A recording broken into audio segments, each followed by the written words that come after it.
யாக்கோபு எழுதின பொதுவான நிருபம் 5ஆம் அதிகாரம். 5ஆம் அதிகாரத்திலே முதல் வசனத்தை போன வாரத்திலே நாம் பார்த்தோம். இந்த நாளிலே இந்த இரண்டாவது பகுதி 2, 3 ஆகிய 2 வசனங்கள். இந்த 2 வசனங்களுக்கு நாம் எப்படி தலைப்பு கொடுக்கலாம் என்றால், ஐஸ்வர்யத்தின் அழிவு. ஐஸ்வர்யத்தின் அழிவு என்கிற தலைப்பை நாம் கொடுக்கலாம். இந்த 2 வசனங்களை வழக்கம் போல நாம் இணைந்து வாசிக்கலாம். உங்கள் ஐஸ்வர்யம் அழிந்து உங்கள் வஸ்திரங்கள் பொட்டரித்து போயின, உங்கள் பொன்னும் வெள்ளியும் துருப்பிடித்தது, அவைகளில் உள்ள துரு உங்களுக்கு விரோதமாய் சாட்சியாய் இருந்து அக்கினியைப் போல உங்கள் மாம்சத்தை தின்னும். கடைசி நாட்களிலே பொக்கிஷத்தை சேர்த்தீர்கள். யாக்கோபு தொடர்ந்து எச்சரிக்கிறார். 1 முதல் 6 வரையிலான பகுதியில் ஒரு எச்சரிப்பின் பகுதி. போன வாரத்தில் முதல் வசனத்தில் பார்த்தோம், அலறி அழுங்கள் என்று. ஏன் அலறி அழுங்கள் என்றால், ஐஸ்வர்யவான்கள் தங்களுடைய ஐஸ்வர்யத்தை கர்த்தருக்கு பயன்படுத்தாமல் தங்களுக்காக பயன்படுத்தினால் அவர்கள் மேல் வரவிருக்கிற பரிதாபத்தின் நிமித்தம் அவர்கள் அலறிதான் ஆக வேண்டும், அலறி அழுதுதான் ஆக வேண்டும். பண ஆசை எல்லா தீமைக்கு வேறாய் இருக்கிறது. பண ஆசை இல்லாதவர்கள், தேவையான பணத்தை வைத்திருக்கிறவர்கள் கர்த்தருக்குள்ளாக அவ்வப்போது தங்களை மாற்றிக்கொள்ள சந்தர்ப்பம் கிடைக்கும். பணம் அதிகமாக இருக்கிறவர்கள் என்ன செய்வார்கள் என்றால், ஆலயத்திற்கு வர நேரம் இருக்காது, ஜெபிக்க நேரம் இருக்காது. இந்த பணம் அதிகரித்து வர வர என்ன ஆகும் என்றால், சகல பாவத்தையும் செய்ய இந்த பணம் தூண்டும். உன்னிடத்துல தான் பணம் இருக்குல்ல, நீ என்ன வேணுமானாலும் செய்யலாம். அப்ப தேவன் கொடுக்கிற ஐஸ்வர்யம், ஒருவனை ஐஸ்வர்யனாக மாற்றுவது தேவன். இப்ப நான் என் திறமையில தான் பணத்தை சம்பாதித்தேன், என் திறமையினால தான் ஐஸ்வர்யவானாய் மாறினேன் யாரும் சொல்ல முடியாது. தாவீது சொல்றார், உம்மிடத்திலிருந்து நாங்கள் பெற்றுக்கொண்டோம் உமக்கே கொடுக்கிறோம் என்று. இந்த உலகத்தில் இருக்கிற எல்லாமே நாம் தேவனால் பெற்றுக்கொண்டது. அப்ப தேவனால் பெற்றுக்கொண்ட ஐஸ்வர்யத்தை தேவனுக்கு என்று தான் கொடுக்க வேண்டும். அப்ப தேவனுக்கு கொடுக்காத பட்சத்திலே இங்கே என்ன நடைபெறும் என்பதை இந்த 6 வசனங்களிலே நமக்கு விவரிக்கிறார். 2வது வசனம், உங்கள் ஐஸ்வர்யம் அழிந்து உங்கள் வஸ்திரங்கள் பொட்டரித்து போயின. இப்ப வஸ்திரங்களை குறித்து முக்கியமாக கூறுகிறார். உங்களுடைய ஐஸ்வர்யம் அழிந்து போகும், உங்கள் வஸ்திரங்கள் பொட்டரித்து போயின என்று சொன்னால், பழைய ஏற்பாட்டின் காலத்துல, இயேசு கிறிஸ்துவின் காலத்திலெல்லாம் இந்த வஸ்திரம் என்பது ரொம்ப முக்கியமான ஒன்று. வஸ்திரம் என்பது ரொம்ப விலையேறப்பட்ட ஒன்றாக இருக்கும். இந்த வஸ்திரத்தை அடமானம் வைத்துக் கொள்ளலாம், அடமானம் வைத்து பணம் வாங்கி கொள்ளலாம், பணம் பெற்றுக்கொள்ளலாம். இன்றைக்கெல்லாம் வஸ்திரத்தை அடமானம் வைக்க முடியுமா? இருக்கு, பழக்கம் இருக்கு. சென்னையில் நான் இருந்தப்ப பார்த்துருக்கிறேன். பட்டு புடவையெல்லாம் கொண்டு வந்து அடவு வைப்பார்கள், அடமானம் வைப்பார்கள். திருப்ப முடியாமல் போகும். இதெல்லாம் நடைபெற்று இருக்கு இல்லையா? நம்ம ஊரில் எல்லாம் முக்கியமாக அண்டாவை அடவு வைப்போம். திருமணத்தில் கண்டிப்பாக பெண்ணுக்கு அண்டா கொடுத்தாகணும், குடம் இதெல்லாம் வெண்கலத்தில் கொடுத்தாகணும். கொஞ்சம் கஷ்டமாக இருந்தால் கொண்டு அடவு வைப்பான். இல்லை சாராயம் குடிக்கணும் அப்படின்னா அதற்கும் அடவு வைப்பான் இல்லையா? அப்போ இயேசு கிறிஸ்துவின் காலத்தில் என்ன செய்தார்கள் என்றால், வஸ்திரத்தை அடவு வைத்தார்கள். அப்போ வஸ்திரத்தை அடவு பெற்றுக்கொள்ள வேண்டுமானால் கிழிந்த வஸ்திரத்தை ஏற்றுக்கொள்வார்களா? வஸ்திரமானது விலையேற பெற்ற ஒன்றாக இருக்கணும், அப்பதான் ஏற்றுக்கொள்வார்கள் இல்லையா? 150 ரூபா புடவை வாங்கிட்டு சேட்டு கடையில் போய் அடமானம் வைத்தா ஏற்றுக்கொள்வாரா? அதே 150 ரூபா புடவை. ஆனால் ஒரு 10,000 ரூபா புடவையை கொண்டு அடவு வைப்போமானால் 1000 ரூபா கொடுங்க அப்படின்னு கொடுப்பார்.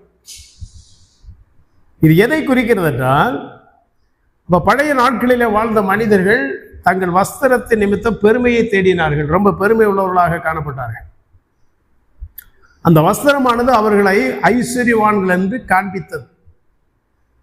ஒருவனுடைய வஸ்திரத்தை பார்த்தாலே அவன் ஐஸ்வர்யவானா, எப்படிப்பட்டவன், வசதி உள்ளவனா நமக்கு அடையாளம் காண முடியும் இல்லையா? இன்றைக்கு அந்த அடையாளம் எல்லாம் காண முடியலை, எல்லாம் ஒரே மாதிரி தான் இருக்கு, மாறி போச்சு.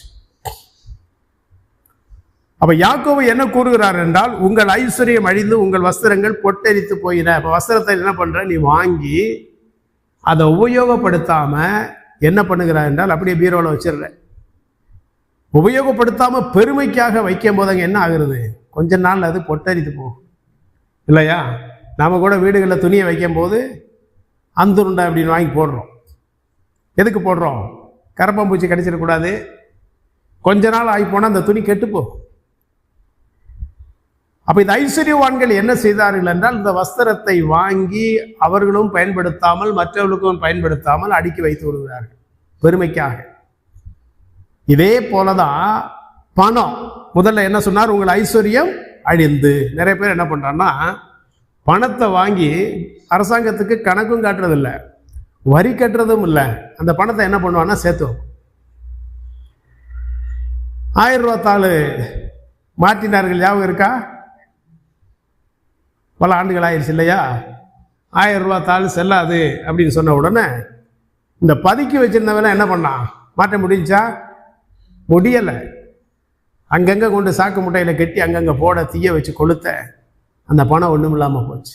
அதை ஏழைகளுக்கு கொடுத்துருக்கலாம், உடன் பிறந்தவங்களுக்கு கொடுத்துருக்கலாம், பெற்றோருக்கு கொடுத்துருக்கலாம்.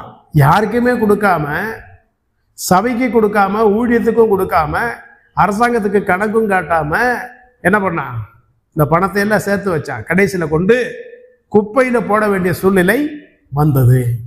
அப்ப தேவன் தருகிற ஐஸ்வர்யத்தை கர்த்தருடைய ஊழியத்திற்கு என்று பயன்படுத்தாமல், தேவனுடைய நாம மகிமைக்கென்று பயன்படுத்தாமல், தேவனுடைய ராஜ்யம் கட்டப்படுவதற்கென்று பயன்படுத்தாமல் சேர்த்து வைத்தால் அந்த பணம் கெட்டு போகும். ஒன்னாலையும் பயன்படுத்த முடியாது, அவர்கள் அடுத்தவர்களாலும் பயன்படுத்த முடியாது. இன்னைக்கு நிறைய பேர் இருக்கிறார்கள், ஆயிரக்கணக்கான பேர் இருக்கிறார்கள். தேவனுடைய சபைக்கென்று கொடுப்போமா, ஒரு வார்த்தை சொன்னா போதும் முகம் கோணிடும். ஒரு சபை கட்டுமான பணி இருக்கு, அதுக்கு கொஞ்சம் கொடுத்து உதவுங்களேன், முகம் கோணிடும். ஏழைகள் இருக்கிறார்கள், விதவைகள் இருக்கிறார்கள் சபையில், அவங்களை ஆதரிக்க ஏதாவது உதவி செய்யுங்களேன், முகம் கோணிடும். எனக்கு தேவையை அந்த உதவியெல்லாம் நான் ஏன் செய்யணும்? நான் சம்பாதிக்கிறேன், நான் ஏன் செய்யணும்? விசுவாசிகளே கேட்கிறார்கள் இல்லையா? ஒரு 2 ஆண்டுகளுக்கு முன்பதாக கேரள மாநிலத்தில் ஒரு ரைடு நடைபெற்றது. வருமான வரித்துறை மிகப்பெரிய பிரசித்தி பெற்ற ஒரு ஊழியருடைய ஸ்தாபனத்துக்குள் நுழைந்தார்கள். அந்த ஸ்தாபனத்துக்குள்ள நுழைந்த போது தேடி பார்க்கிறார்கள், பல இடங்களில் பணம் சிக்குது, கோடிக்கணக்கான பணம். ஒரு கார் அங்கே நின்று கொண்டிருந்தது. அந்த காருடைய டிக்கியை திறந்து பார்த்தபோது அதுக்குள்ள பல கோடி. இந்த கார் யாருடையது என்றால், அந்த பிரசித்தி பெற்ற ஊழியம் செய்யக்கூடிய அந்த ஊழியக்காரருடைய உடன் ஊழியர், அந்த ஸ்தாபனத்தில் வேலை செய்யக்கூடிய இன்னொரு ஊழியர், அவருடைய காரில் டிக்கியில தான் இந்த பணம் இருக்கு. அவர் என்ன சொல்லுகிறாரு, டிவி நிகழ்ச்சியில் பேட்டி எடுத்து போடுறாங்க. அவர் சொல்றாரு, ஐயா எனக்கு தெரியாது, என் காரில் எப்படி பணம் வந்தது என்று எனக்கு தெரியாது. அப்போ இந்த ஊழியரை பார்த்து கேட்குறாங்க, நீங்கள் ஏன் இப்படி பணத்தை பதுக்கி வைத்தீங்க? அவர் சொல்றாரு, நாங்கள் நிறைய ஏழைகளுக்கு உதவி செய்கிறோம், விதவைகளுக்கு உதவி செய்கிறோம், அவர்களுக்கு இந்த பணம் போய் சேரணும், அதுக்காக நாங்கள் இப்படி வைத்திருக்கிறோம். அரசாங்கத்தை ஏமாற்றி ஏழைகள் ஆதரிக்க ஆண்டவர் சொன்னாரா? இயேசு கிறிஸ்து இந்த உலகத்தில் இருக்கும்போது அவரிடத்துல வரி கேட்டார்கள். இயேசு கிறிஸ்து என்ன சொன்னார்? ராயனுடையதை ராயனுக்கும், தேவனுடையதை தேவனுக்கும் கொடுக்கணும்.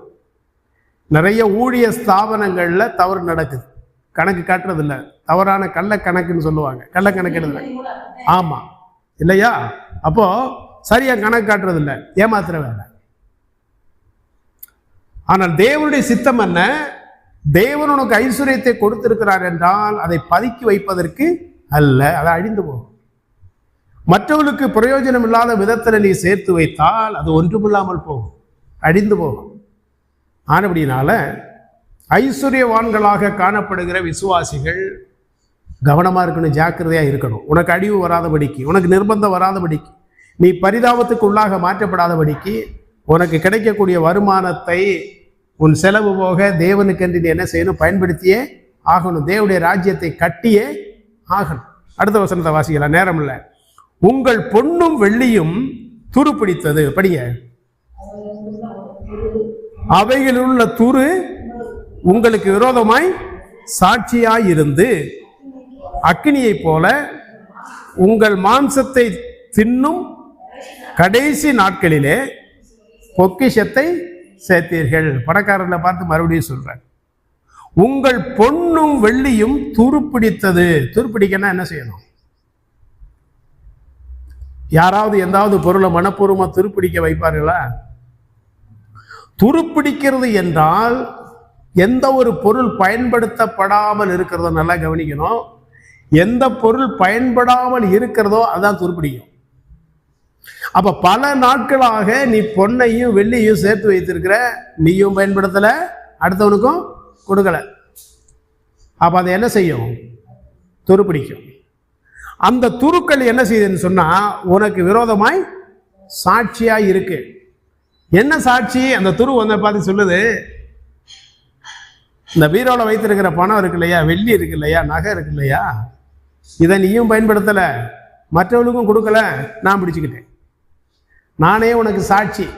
அந்த துரு சாட்சி எடுக்கிறது. அப்ப எவ்வளவு ஒரு ஜீவனற்ற பொருள் கூட நமக்கு விரோதமாய் சாட்சி கொடுக்கிறது. அப்ப தேவனுடைய பார்வையில தப்பிக்க முடியுமா? அப்ப தேவன் தருகிற பொருளை நீ பயன்படுத்துவதற்காகத்தான் கர்த்தர் ஒரு இடத்துல தருகிறார் இல்லையா? பயன்படுத்தாலும் அப்படியே வைத்து விட்டா, சில பேர் அரிசியை வாங்கி வச்சிருவான், 1000 கிலோ வாங்கி வைப்போம், 2000 கிலோ வாங்கி வைப்போம், கொஞ்ச நாளில் பார்த்தா வண்டு வச்சு புழு வச்சிரும். அப்புறம் அந்த அரிசி என்ன செய்ய போகும்? உபயோகப்படுமா? பிரயோஜனப்படுமா? ஒன்றும் இல்லாமல் போ இல்லையா? இன்னைக்கு நிறைய பேர் இப்படித்தான்.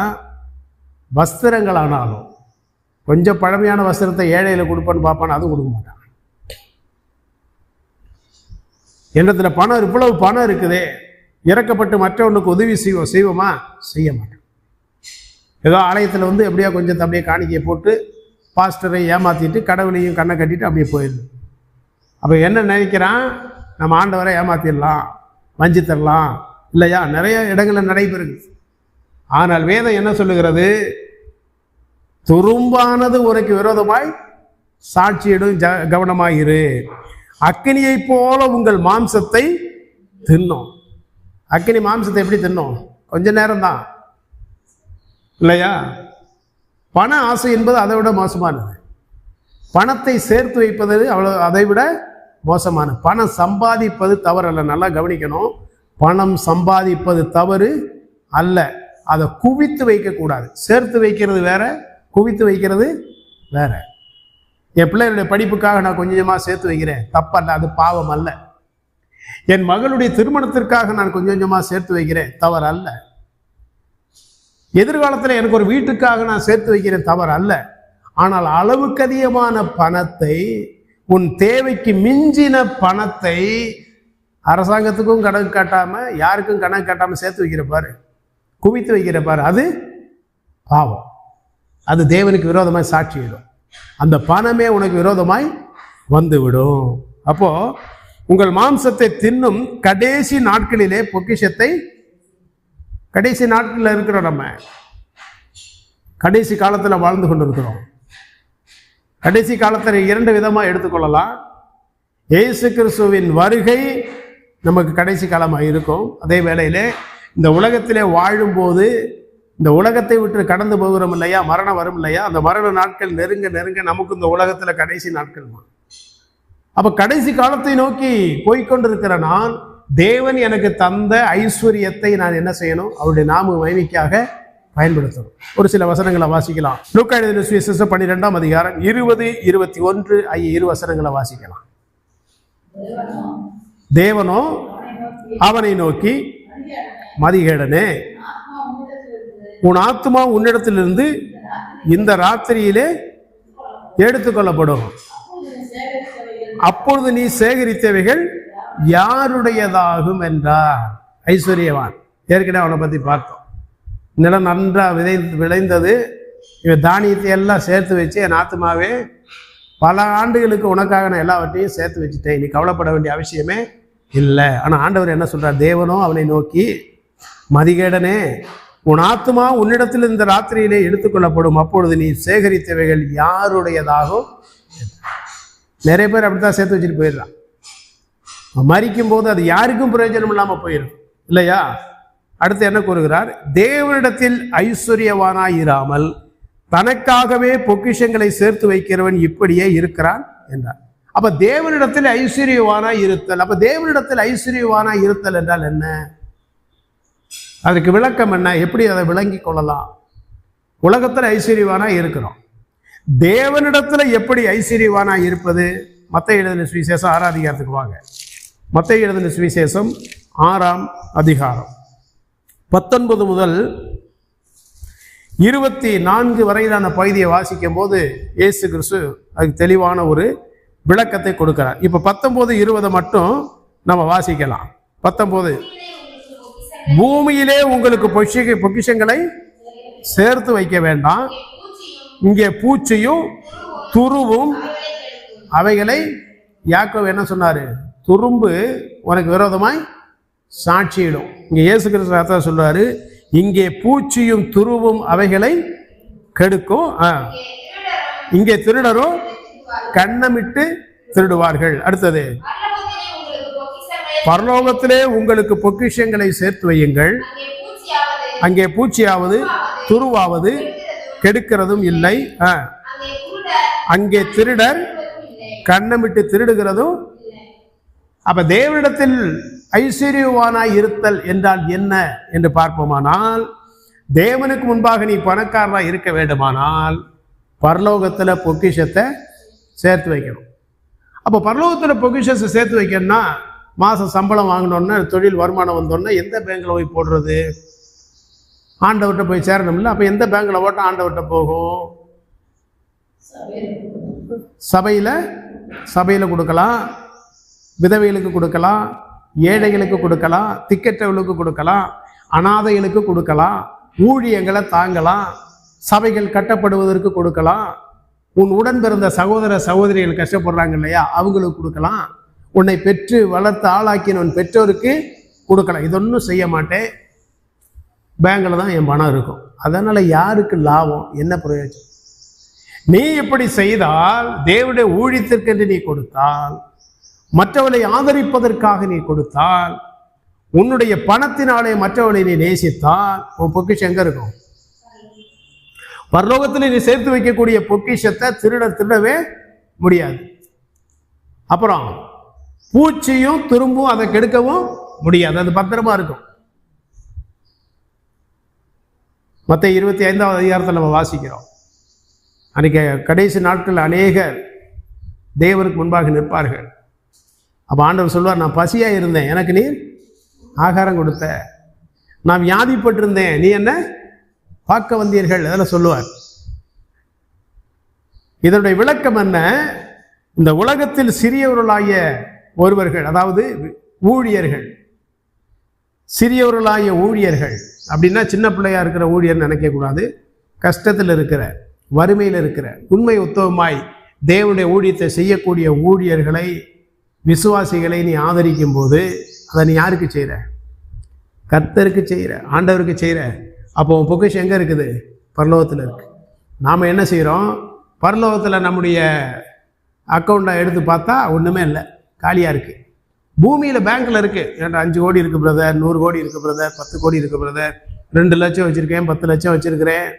ஆனால் பரலோக பேங்க்கில் ஓப்பன் பண்ணி பார்த்தா, அக்கௌண்ட் எடுத்து பார்த்தா அந்த அக்கௌண்ட் புக்கில் ஒன்றுமே இல்லை, இல்லையா? அப்டேட் பண்ணி பார்த்தாலும் ஒன்றுமே இல்லை. நீ அப்டேட் பாரு, 30-40 வருஷத்துக்கு அப்டேட் பண்ணி பாரு, உன் பொக்கிஷன் காலியாக இருக்கு. அங்கே மேலே உன் அக்கௌண்ட்டில் பணமே இல்லை. ஏன்? இந்த உலகத்தில் நீ சேர்த்து வைக்கிற, அங்கே சேர்த்து வைக்கல. அப்போ ஆண்டவர் என்ன சொன்னார் என்றால், நீ தேவனிடத்தில் ஐஸ்வர்யவானாய் இருக்க விரும்பினால், தேவன் உனக்கு தந்திருக்கிற ஐஸ்வர்யத்தை இந்த உலகத்தில் இருக்கும் போதே பயன்படுத்தணும். உனக்கு சம்பாதிக்க திறமையை கொடுத்தவர் தேவன் அல்லவா?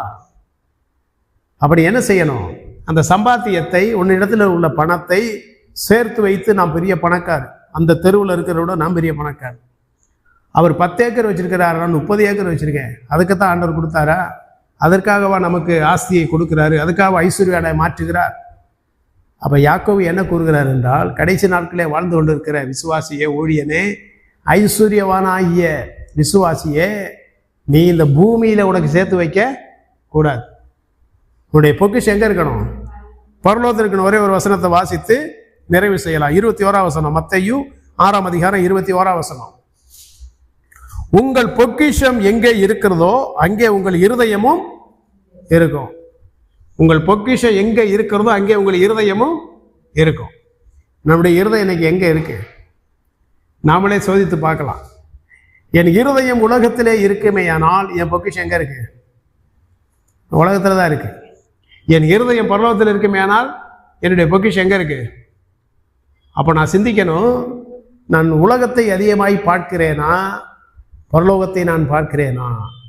பிதாவாகிய தேவன் இருக்கிற இடத்தை, எனக்காக வைக்கப்பட்டிருக்கிற அந்த வாசஸ்தலத்தை நான் நோக்கி பார்ப்பேனே ஆனால் இந்த உலகத்திலே வரக்கூடிய வருமானத்தை தேவனுக்காக நான் பயன்படுத்துவேன். இந்த உலகத்தை நான் நோக்கி பார்ப்பேன் ஆனால் எனக்கு வருகிற வருமானத்தை மற்றவர்களுக்கும் கொடுக்காம நான் சேர்த்து வைத்து பரலோகத்திலையும் பொக்கிஷம் இல்லாமல் அக்கௌண்ட்டை காலி பண்ணி இந்த உலகத்திலேயே வாழ்ந்து கொண்டிருப்பேன். பிரயோஜனமற்ற வாழ்க்கை. என்னுடைய ஐஸ்வர்யத்தை, என்னுடைய ஆஸ்தியை பூச்சியும் துருவும் கெடுத்து போகும். அப்ப ஐஸ்வர்யவான இருப்பது தவறு அல்ல, இனி ஐஸ்வர்யத்தை சம்பாதிப்பது தவறு அல்ல, அதை பயன்படுத்துகிற விதம் இருக்கு இல்லையா, அதுல தான் இருக்கு. நல்லவனா கெட்டவனா அதான் தீர்மானிக்கும். அப்ப தேவன் நமக்கு கொடுக்கக்கூடிய ஐஸ்வர்யத்தை தேவனுக்காக, அவருடைய ஊழியத்திற்காக, அவருடைய சபைக்காக, அவருடைய பிள்ளைகளுக்காக, நம்முடைய உடன்பிறப்புகளுக்காக, இந்த உலகத்திலே நம்முடைய கண்களால் காண்கிற மனிதர்களுக்காக, ஏழைகளுக்காக நம்ம பயன்படுத்துவோம். முடிந்த உதவிகளை செய்வோம். நிச்சயமா கர்த்தர் நம்முடைய பொக்கிஷத்தை வர்த்திக்க பண்ணுவார். பரலோகத்தில் நம்முடைய பொக்கிஷம் அதிகரிக்கும். தொடர்ந்து ஜெபிக்கலாம். மீதமுள்ள 3 வசனத்தை அடுத்த வாரத்தில் நம்ம பார்க்கலாம். இப்போது நம்ம ஜெபித்து நிறைவு செய்யலாம்.